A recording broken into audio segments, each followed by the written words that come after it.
일단 읽습니다. 시작.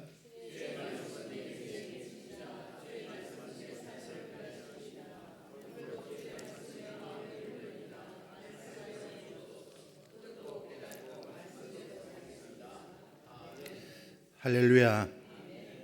부활주일, 우리에게는 너무나 기쁘고 너무나 즐거운 날입니다. 옆에 있는 분들과 한번 인사하시겠습니다. 주님 살아나셨습니다. 나도 부활 소망 가지고 살렵니다. 할렐루야. 부활이 없으면 우리의 믿음은 헛것입니다. 믿으십니까? 세상에서 가장 중요하게 생각하는 경조사, 여러분들은 무엇이라고 생각하십니까? 오늘 대충 오늘 본문만 봐도 오늘 김종석 목사가 뭔 설교할지 다 뚝 떨어지면 호박 떨어지는 소리인 줄 알고 다 아실 줄로 믿는데, 우리가 살다 보면 경조사가 많이 있는데 뭐니 해도 장례식이 가장 어찌 보면 배울 게 많고 중요한 것 같습니다.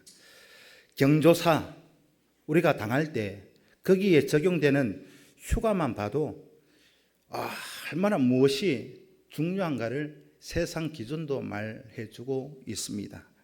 다른 것과 비교할 거리가 없는, 비교할 수 없을 정도로 이 장례는요 참 대단하게 생각합니다. 세상 기준이 그것을 말해주고 있지요.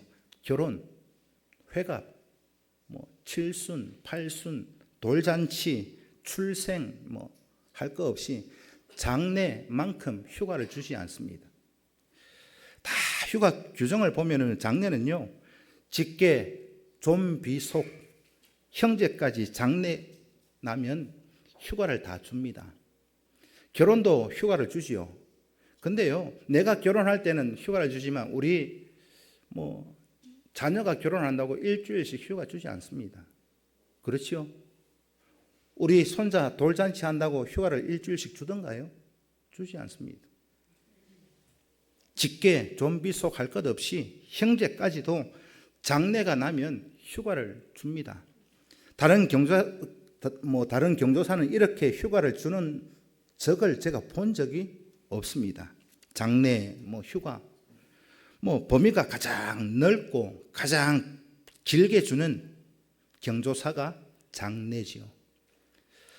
인간 사회에서 그만큼 장례라고 하는 것을 중요시 생각하고 있는 그런 의미를 우리가 알 수 있습니다. 장례, 무엇을 장례라고 그럽니까? 가족이 죽었다, 부모가 죽었다, 형제가 죽었다, 때로는 자녀가 죽었다. 죽은 자에 대한 예의를 갖추는 것이 장례죠. 장례. 동시에 이 장례는요 죽은 자를 위한 시간이기도 하지만 남은 자들을 위로하는 시간이 장례입니다. 그래서 모든 사람들 믿고 안 믿고를 떠나서 가장 중요하게 의미를 두는 경조사는 장례지요. 장례를 중요하게 생각하는 문화, 그런 휴가 기준, 이런 것들을 보면 결국은 무엇을 강조하고 있습니까? 장례, 사람이 죽었다는 겁니까? 살았다는 겁니까? 죽었다. 죽은 것을 더 소중하게, 귀중하게 그렇게 생각하고 있습니다. 그래서 교회뿐만이 아니라 사회 문화 가운데에서도 이 장례가 강조되는 것은 우리가 참으로 장례를 존중해야 되죠. 장례를 치를 때 존중해야 되는데, 한마디로 말하면 인간이 죽었다, 사람이 죽었다, 그 대상은 다를 수 있겠습니다만은 이 장례를 통해서 모든 사람은 반드시 한다고요? 모든 사람은 반드시 죽습니다. 이 사실을 강조하고 확인하는 시간이 장례입니다. 이것을 히브리서 9장 27절은 이렇게 말씀하고 있습니다. 함께 읽습니다. 시작.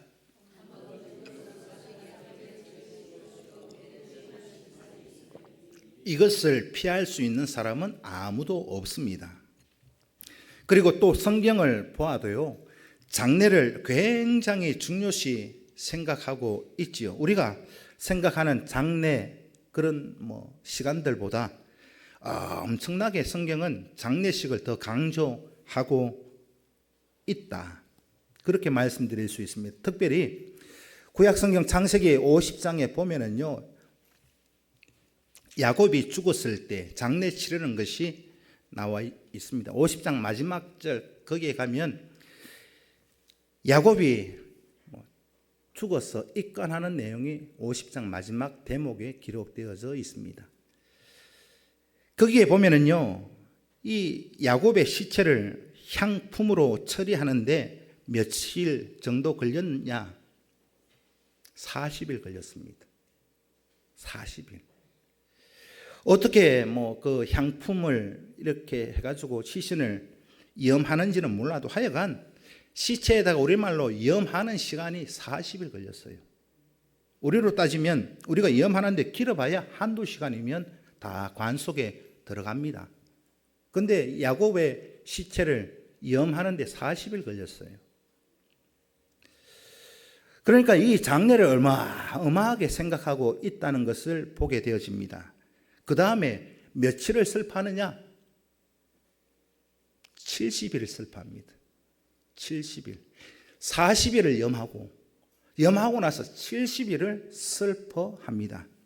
그러니까 장례가 어마어마한데 40일 염하고 70일을 슬퍼한다. 우리는 지금 장례식 변천이 참 하루 다르게 바뀌고 있는데, 예전에는 유교 조선 시대 때 보면은요 3년상 그래가지고 부모의 묘 옆에 움막을 짓고 3년을 거했다 그렇게 얘기하지만, 예전에는 장례식장을 가보면은요 상주들하고 절하는 게 예의였습니다.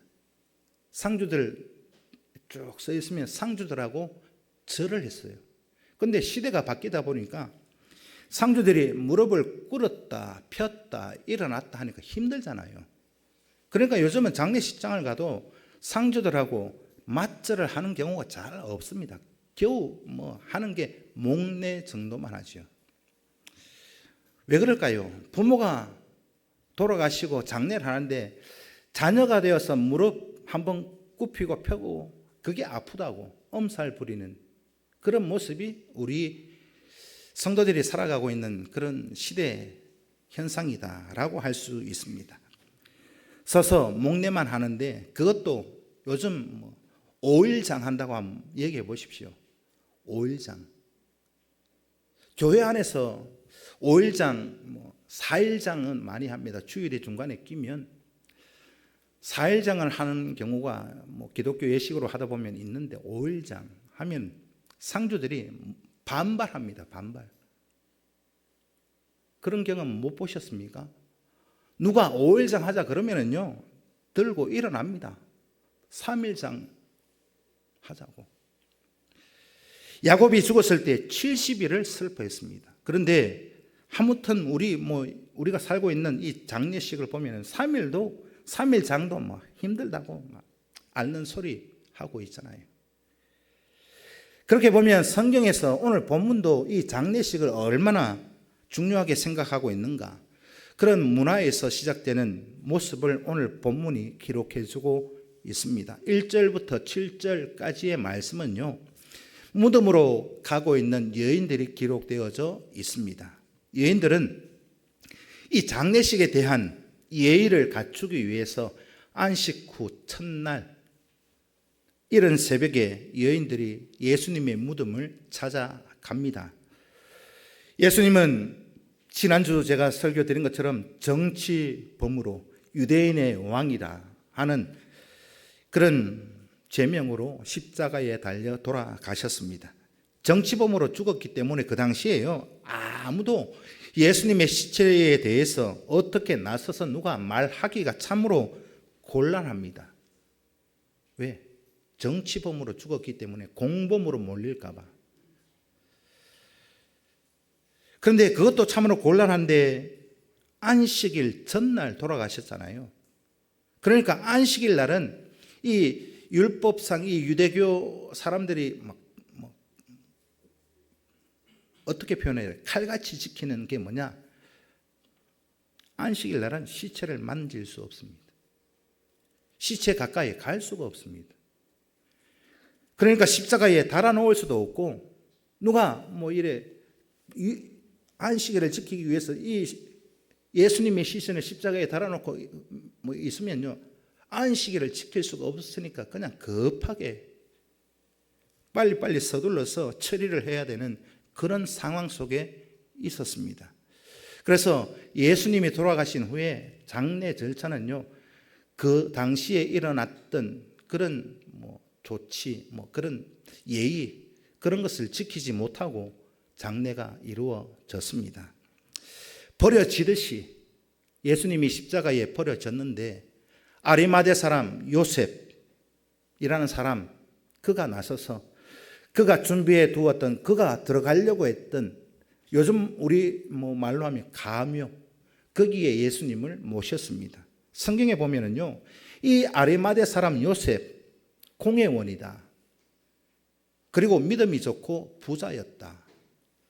믿음 있고 권세 있는 부자였다라고 성경은 기록해 주고 있습니다.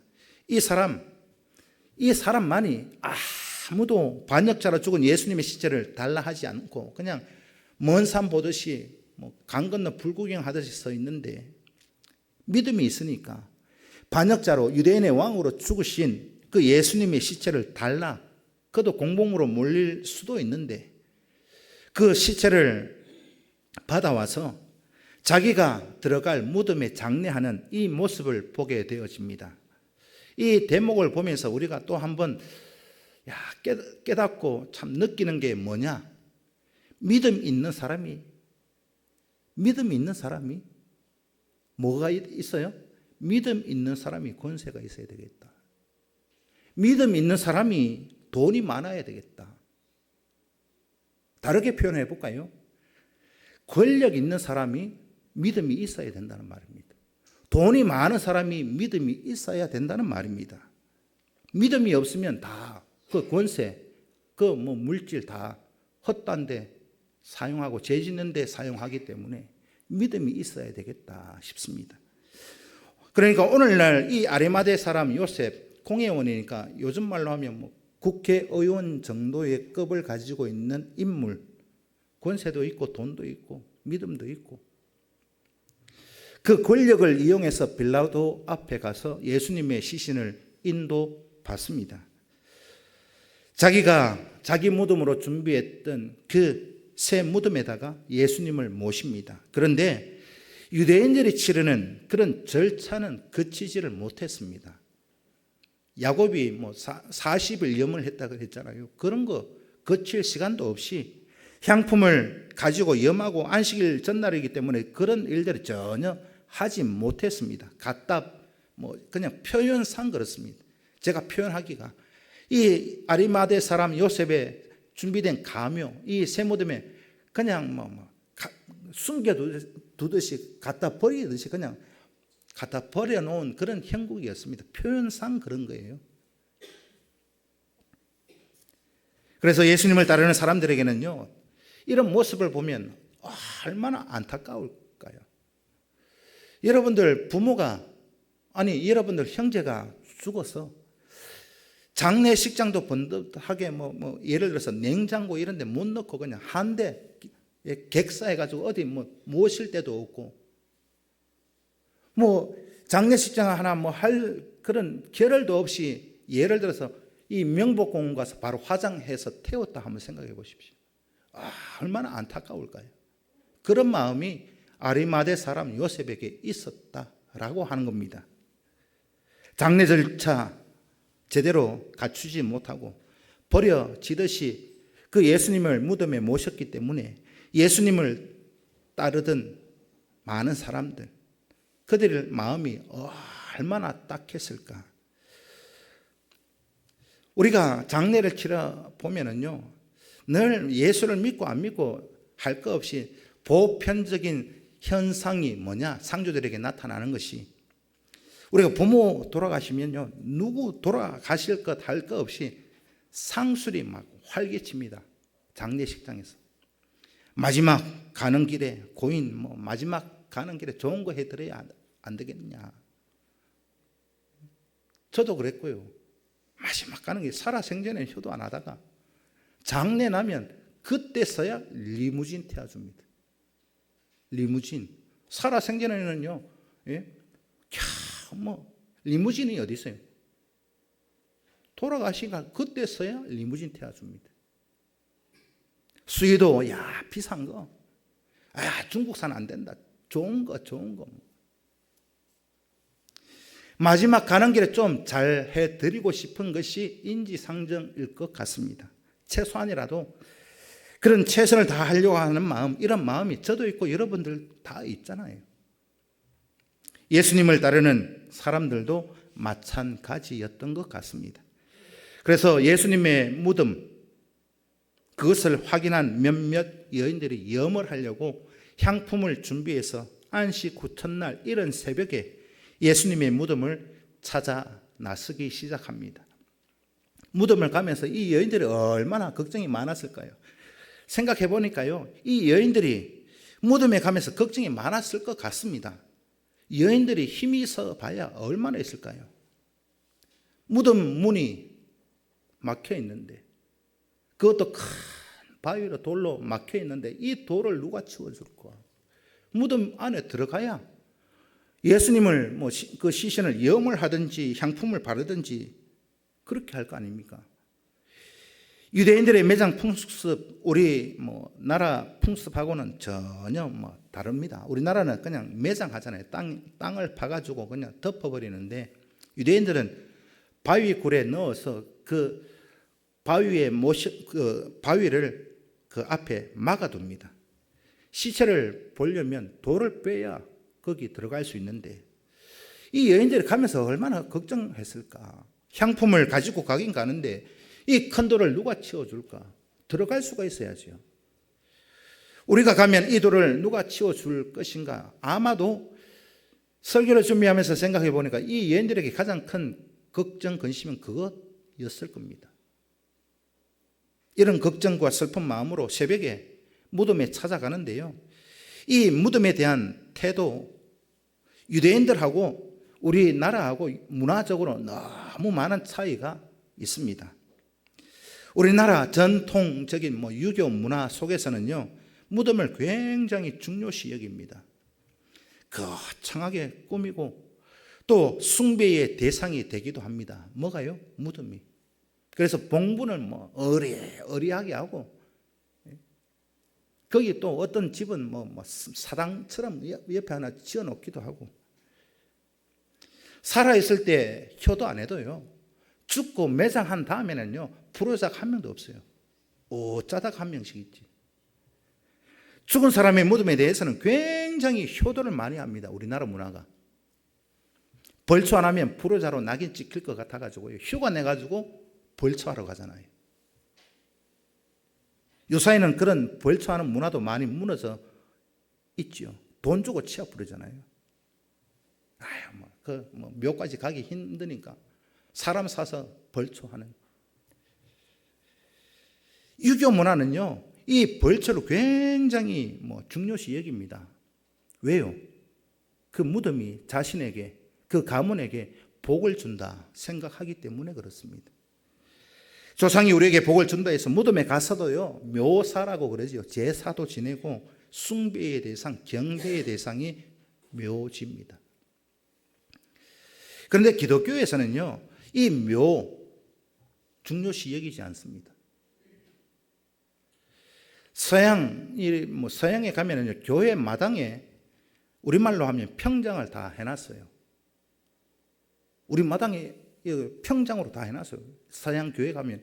이 대구의 동산병원, 그 대신동에 있는 동산병원에 가도요, 그 안에 가면 기독교 유적지 해가지고 선교사님들 묘가 다 그 안에 있습니다. 그 안에 보면 옆에 예배당이 있어요.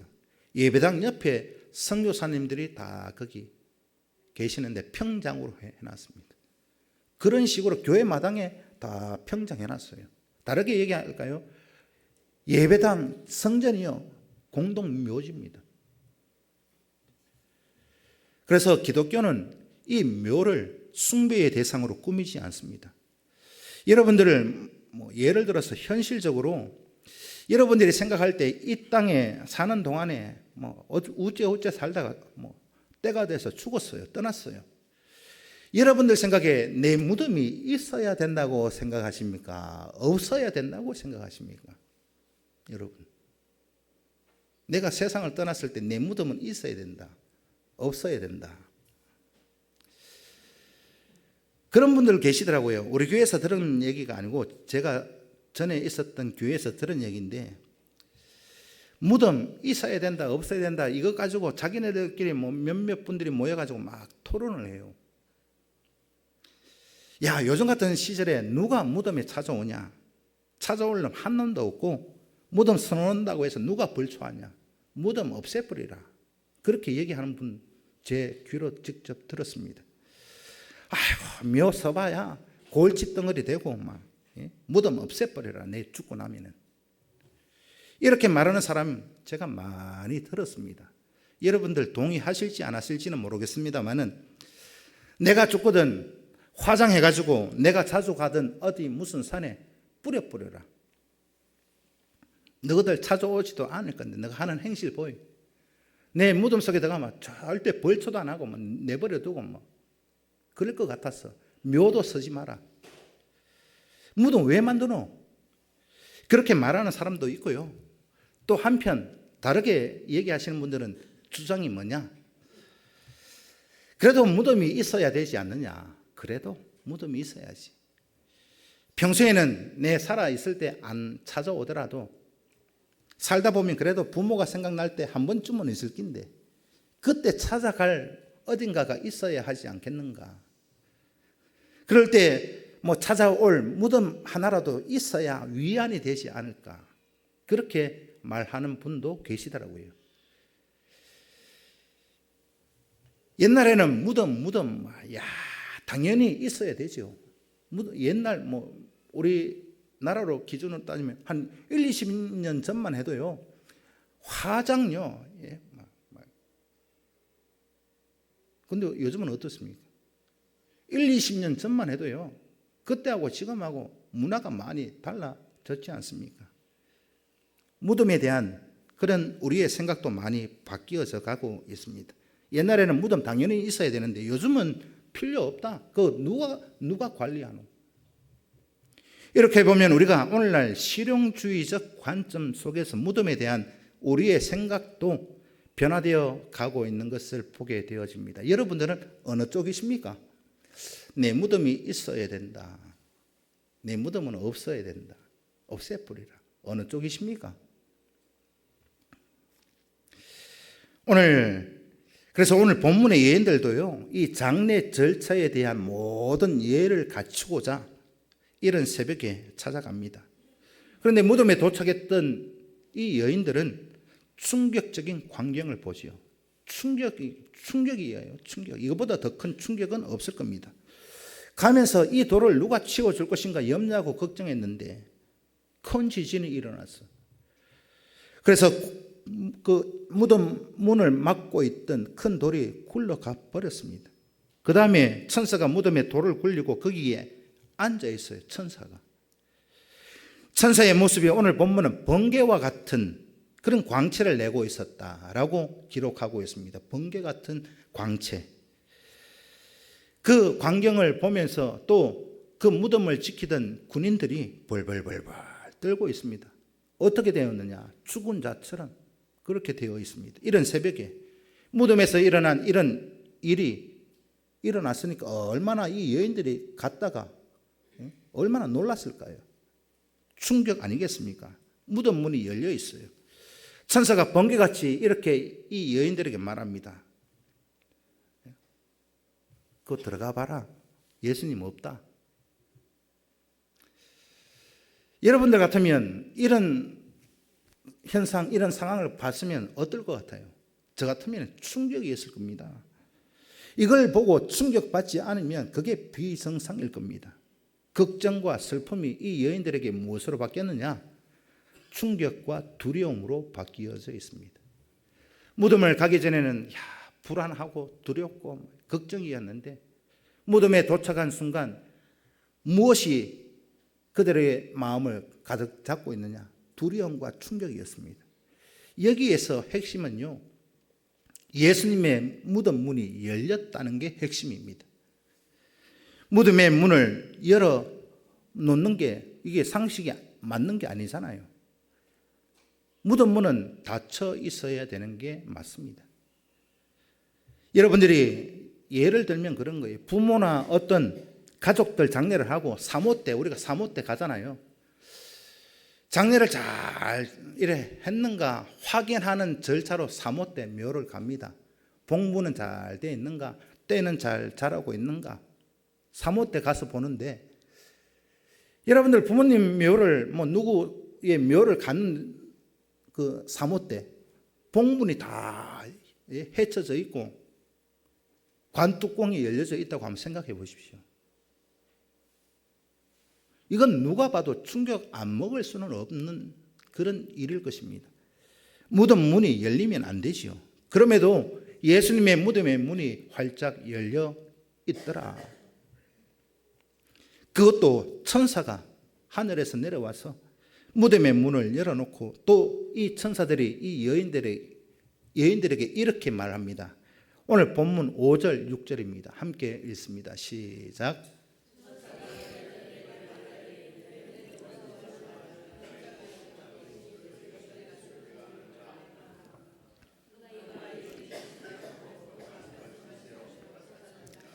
예수님이 살아나셨다. 이것을 너가 눈으로 직접 봐라. 라고 말하면서 7절은 이렇게 말하죠. 7절을 읽습니다. 시작.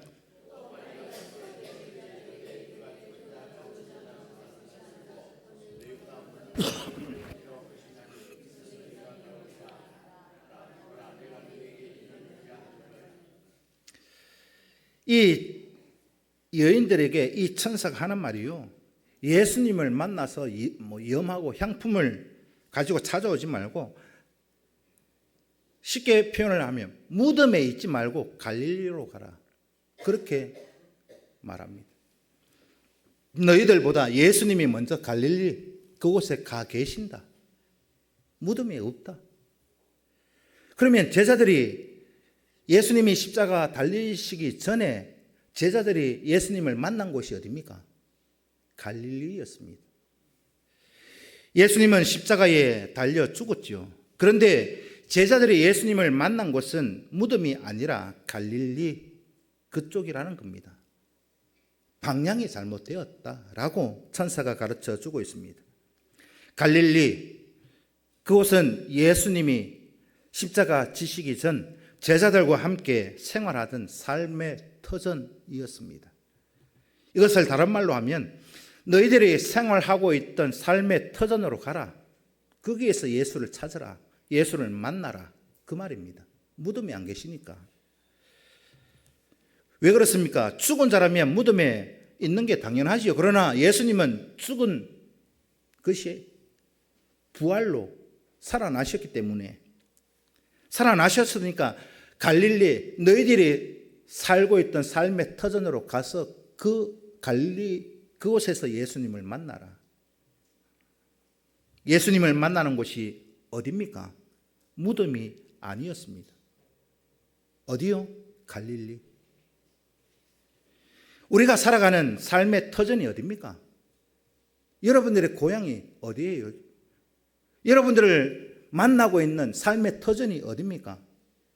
우리 교회로 기준을 두면요, 경산입니다. 경산.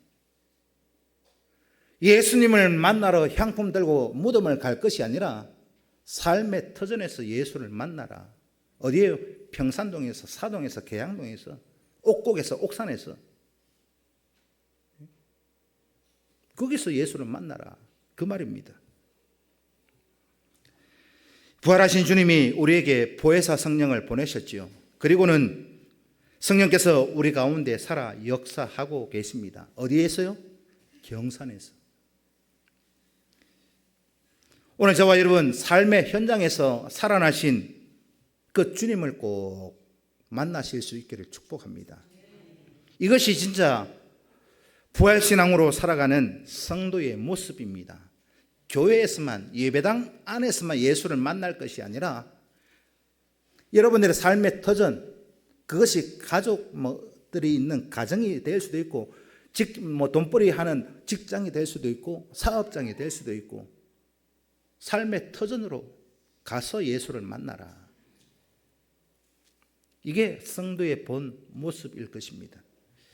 오늘 본문 8절부터 마지막 10절까지는 무덤을 떠납니다. 이 여인들이 무덤을 찾아갈 때 이 여인들의 마음은 슬픔과 걱정으로 가득했지요. 그런데 예수님은 살아나셨다, 갈릴리로 가라, 이 충격적인 말을 듣고 이제 그 천사의 말대로 행합니다. 야, 이제 앞으로 어떻게 될까? 미래에 대한 기대 반, 걱정 반, 그런 것도 있었겠지요. 거기에 예수님이 부활하신 기쁨이 또 있었을 것입니다. 여러분, 하나님을 향한 진정한 경외심, 하나님을 존대하고 하나님을 인정해 주는 그런 마음은 무엇일까요? 성경은 여호와를 경외함이 지식의 근본이다. 경외. 진정한 경외는요, 기쁨과 두려움, 이 두 가지가 공존합니다. 하나님을 우리가 공경한다, 경외한다, 잘 모신다 하는 그 말 속에는요, 기쁨도 있고 두려움도 있어야 됩니다. 우리가 어떤 사람에 대해서 한번 생각해 보십시오. 만약에 어느 그 상대가 누구든지 간에 부모가 됐든 선생님이 됐든 성도가 됐든 나 말고 다른 사람을 향한 두려움이 없으면요, 존중하지 않습니다. 존경도 없어요. 두려움이 없기 때문에 그럴 겁니다. 무시합니다. 왜 그럽니까? 우리가 부모를 두려워해야 부모의 말을 듣습니다. 그런 경우 안 해보셨어요? 부모를요, 자기 눈 밑으로 한번 보십시오. 부모 말 권위가 서지 않습니다. 왜? 자녀들이 두려움으로 받아들이지 않기 때문입니다. 선생님을 학교에서 두려워해야 되는데 요즘은요, 학교에서 학생들이 선생님을 두려워하지 않습니다. 오히려 선생이 아이들을 더 두려워합니다. 신고할까 봐, 112 신고해가지고 붙들려갈까 봐 선생이 오히려 아이들을 눈치 보고 그렇게 살아가고 있지요. 부모도 마찬가지, 선생도 마찬가지. 두려움이 없으면요, 무슨 말을 하든지 무시하게 되어져 있습니다. 여기에 아니다라고 말할 수 있는 사람 누가 있습니까? 다 무시할 수밖에 없습니다. 그러니까 하나님을 향한, 주님을 향한 경외심은요, 기쁨도 있어야 되고 두려움도 있어야 되고, 또 이 기쁨이라고 하는 것은요, 존중을 의미합니다. 이것이 진짜 우리가 하나님 앞에서, 살아나신 주님 앞에서 가져야 되는 태도입니다. 경외심을 가지고 우리가 어떤 마음으로 하나님을 만나고, 우리가 어떤 마음으로 주님을 우리의 삶의 터전에서 만나실 것입니까? 나의 비서 정도로, 나의 모습 정도로 생각하고 있지는 않습니까? 내가 기도라는 명분으로 이것 해 저것 해 하면 주님이 다 해야 되는, 경외함으로 주님을 만나실 수 있기를 축복합니다. 주님께 나아가는 우리에게는 구원의 큰 기쁨이 있잖아요. 큰 기쁨이 있다면, 영생에 대한 큰 기쁨이 있다면, 이게 우리의 그 삶의 터전 속에서 주님을 만나는 가장 기초적인, 기본적인 자세, 핵심, 중요한 겁니다. 기쁨이 있어야 돼요. 그런데 이 기쁨만 있어서 되느냐? 아니요. 두려움도 있어야 됩니다. 두려움이 없다? 주님을 100% 무시합니다. 두려움이 공포를 의미하는 그런 부류의 것이 아닙니다. 두렵다라고 하는 건요, 공포심을 제가 말씀드리는 것이 아니라 존중을 의미하는 겁니다. 우리가 두려움으로 예수를 만나야 된다니까 벌벌벌벌 떨면서 만나는 그런 게 아니라, 예수님을 만날 때 존중함으로, 인격적으로. 그래서 우리는 이런 주님에 대한 경외심이 다른 어느 교회 성도들보다 남달라야 합니다. 교회에 오는 시간, 표현이 죄송합니다. 도살장에 끌려오는 그런 마음으로 발걸음한다면, 또 교회에 와서 여기에 있을지라도 주님을 향한 두려움이 없으면요, 교회 이 예배실 안에서 큰 소리 낼 수밖에 없습니다. 왜? 내 앞에 주님이 없는데요. 주님에 대한 두려움이 없는데 큰 소리 납니다. 제 어릴 때 모르겠습니다. 제 어릴 때 예를 들었어요. 아버지가 집에 계시는데 내가 뭘 잘했든 못했든 형제간에 큰 소리가 나면요, 어떻게 됐을까요?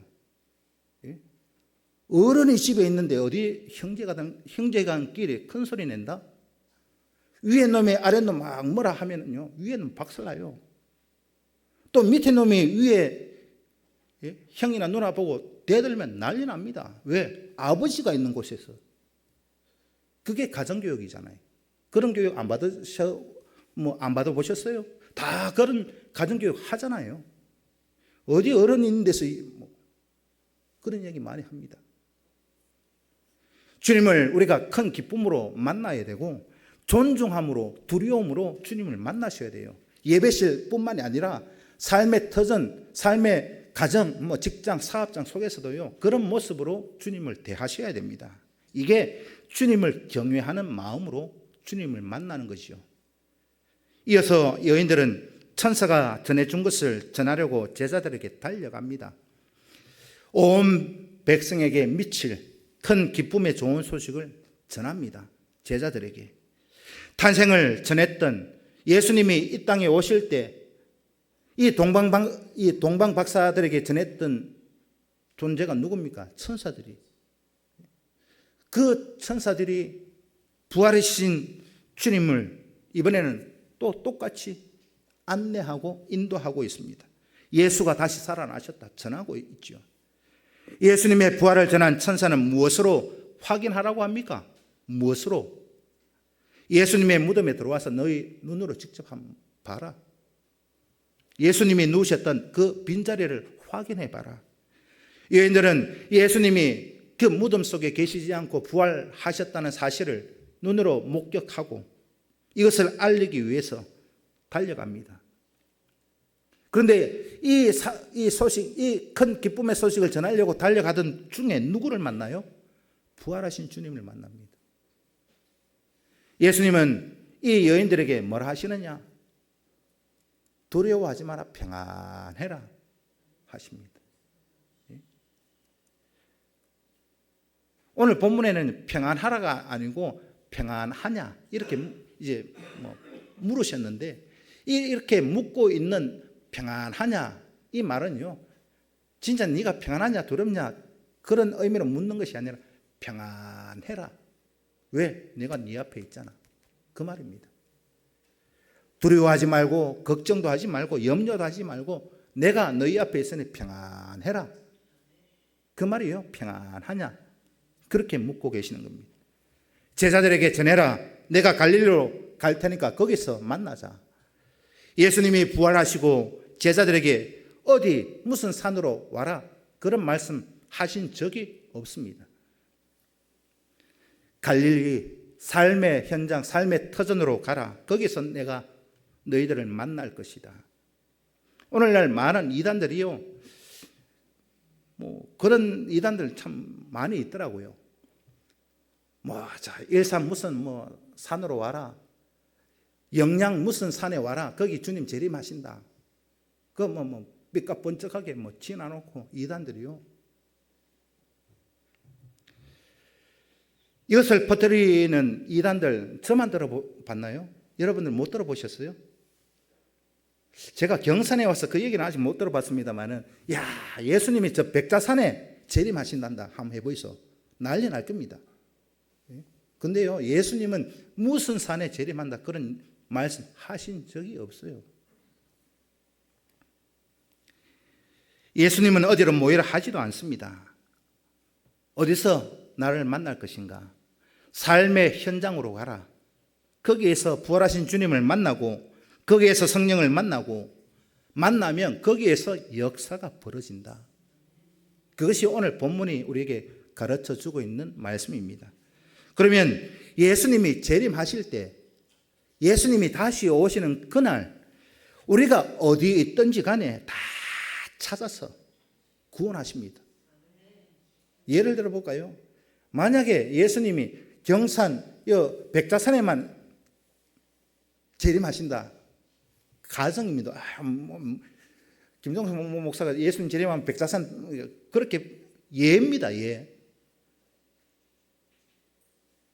예수님이 백자산에 온다고 해보십시오. 재림하신다고 그러면 못 오는 사람은 어떻게 될까요? 차가 막히가 구정 명절 추석 명절 차 막히는 건 이유도 아닐걸요. 예수님이 온다 그러면 그럼 그때 도착 못한 사람은 어떻게 될까요? 한번 생각해 보십시오. 예수님이 재림하실 때요, 우리가 어디에 있든지 상관할 바가 없습니다. 어디 무엇을 하든지, 잠자고 있든지 일을 하든지, 미국에 있든지 아프리카에 있든지 한국에 있든지 다 찾아서 구원하십니다. 그런 능력이 있으신 분이십니다. 삶의 현장에서 우리가 할 일은 무엇이냐? 예수님을 전하고 삶의 현장에서 예수님의 삶의 모습으로 살아가는 겁니다. 어디에서요? 삶의 현장, 터전에서.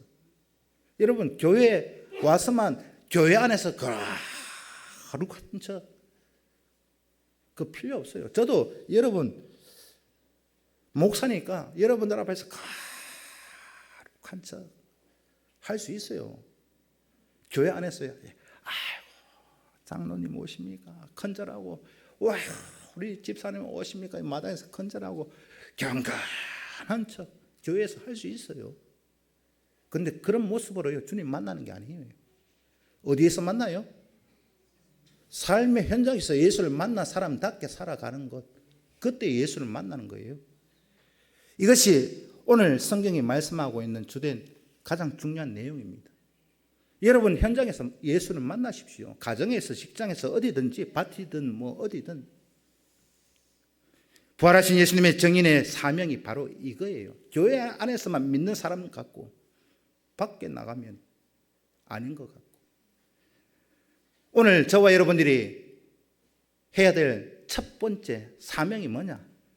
부활하신 예수를 전하는 겁니다. 어디를 가든지. 그걸 꼭 말로 표현 안 해도 내가 부활하신 주님을 만난 사람다운 삶의 모습이 나타나면은요, 예수 믿어라 안 해도 그게 전도가 되어집니다. 누군가 그래요. 야, 저는 어째 저래 사람 세상 기준으로 보니 저래 좀 어리석노. 야, 저렇게 바보 같노. 손해 보고 화 낼 만한데, 혈기 부릴 만한데 어째 저렇게. 주변 사람들이 뭐라 하느냐? 그 사람에게 와요. 물어요. 와, 그래 어리하노 이게 아니고 당신 교회 다니세요. 그래 얘기하더래요. 당신 교회 다니세요. 교회 안 다니고는 당신처럼 그래 살 수가 없다 하더랍니다. 그게 전도예요. 그게 부활하신 주님을 만난 증거가 나타나는 겁니다. 날마다 부활의 은혜를 경험하고 표현하고 누리는 저와 여러분 꼭 되실 수 있기를 축복합니다. 부활의 큰 기쁨 누리고 슬픔과 걱정 떨쳐내고 기쁨으로 주님이 우리에게 묻습니다. 평안하냐? 평안하라. 여러분, 예수를 믿는 사람이요, 예수 앞에 예배하고 집으로 돌아가는 길에 우거지 상해가지고요,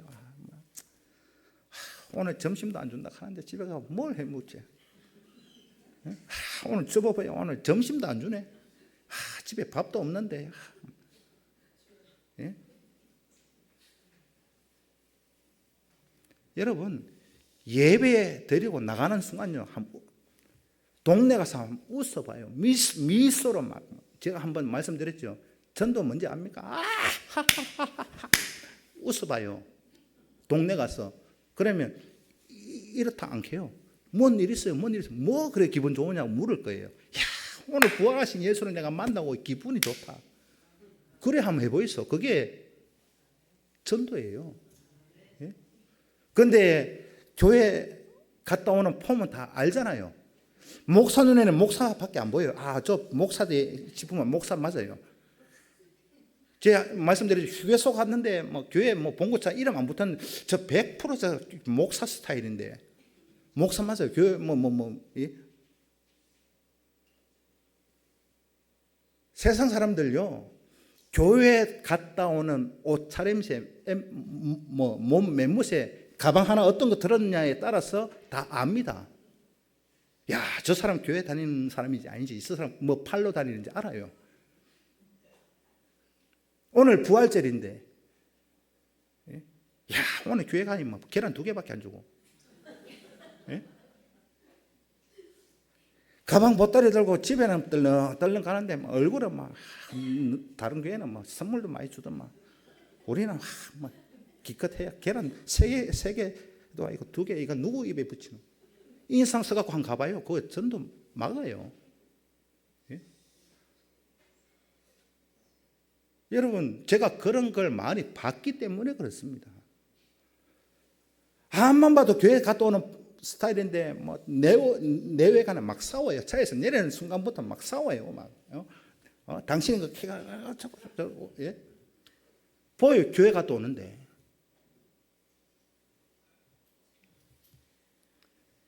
왜 이 말씀을 드리느냐? 여러분의 삶의 현장에서 주님과 늘 동행하는 삶의 모습이 나타나야 된다는 겁니다. 날마다 주님과 동행하는 위로와 평강과 기쁨과 그 모든 평안함을 누리실 수 있기를 축복합니다. 그게 부활. 오늘 이 부활절뿐만이 아니고요. 내 평생에 예수를 만난 기쁨이 있어야 되고 얼굴에서부터 나와야 되고 여러분 누구 뭐 계란 1개 더 주고 덜 주고 그게 중요한 게 아니고 제 마음 같아서는요. 계란 뭐 10판씩 드리고 싶은데 교회도 계란이 중요한 것이 아니라 내가 예수를 만났냐 못 만났냐 그게 중요합니다. 예수님은 말씀대로 살아나셨고 내 속에 성령으로 임하고 계십니다. 믿으십니까? 그러면요 평안하세요. 우거지상 하지 말고요. 그런 기쁨 누리고 평안함으로 예수님을 대하는 저와 여러분 꼭 되시기를 주님의 이름으로 부탁을 드립니다. 기도로 드리겠습니다. 살아계신 아버지 하나님, 오늘 부활주일을 맞이해서 진정 하나님 앞에 우리가 믿음을 고백합니다. 날마다 주님과 동행하는 위로가 평강과 기쁨이 넘쳐나게 하시고 진정 주님 대하듯이 우리의 삶의 현장에서 주님을 기쁘시게 해드리고 주변 사람들을 기쁘시게 해줄 수 있는 우리 교회가 될 수 있도록 인도하여 주옵소서. 예수 그리스도의 이름으로 기도하옵나이다. 아멘. 다 기리